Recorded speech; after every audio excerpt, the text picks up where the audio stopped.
Beautiful way to wrap up the work week with mild temperatures and a lot of sun out there. Now the weekend, bit of a mixed bag. We're going to add some clouds tomorrow, some breezes. By Sunday, we add a decent amount of rain to the picture, and that's going to put the kibosh on the warm-up. Should be in the low 60s. We'll get above it today and tomorrow, but by Sunday, numbers struggle, and guess what? That's the way we wrap up April on a decidedly, just slightly cooler than normal note. We've got a east-southeasterly wind that's developing, and that's going to keep numbers a little cooler down in New London County, especially on the shoreline. But you head inland, once we get that southerly flow kicking in, and it's going to really warm up numbers nicely.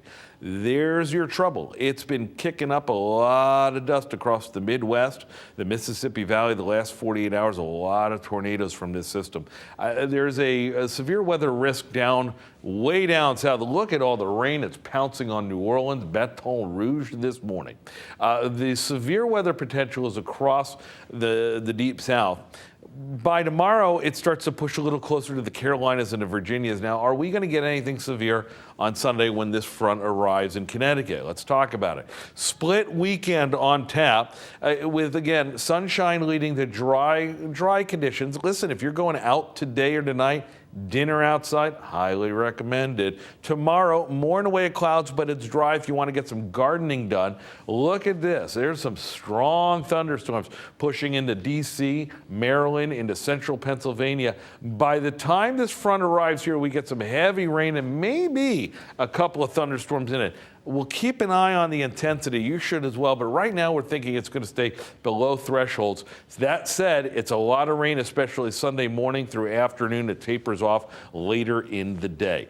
Temperature struggle behind that front. Look at the numbers for Sunday, only in the 50s to maybe 60. Cooler than that when you factor in a breezy wind. So chances of rain, 0 today. Late tomorrow night, may get a couple of early showers, but the bulk of the rain comes in on Sunday, and we dry it up after that. So here's the call. Temperatures kind of all over the place on the shoreline. Aside from Milford getting into the low 70s, we're looking at numbers in the low 60s to the upper 50s. Upper 60s, though, as you head inland into the Quiet Corner and look at the high in Hartford at 73 degrees. 49 degrees tonight.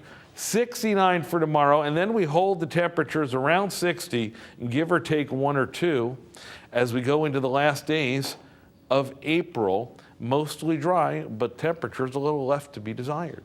That's a look at a Matcast on this Friday. Stay with Fox61.com, Fox 61 Plus, and of course our next broadcast, original recipe style at 5 and 6 o'clock tonight. We'll see you then.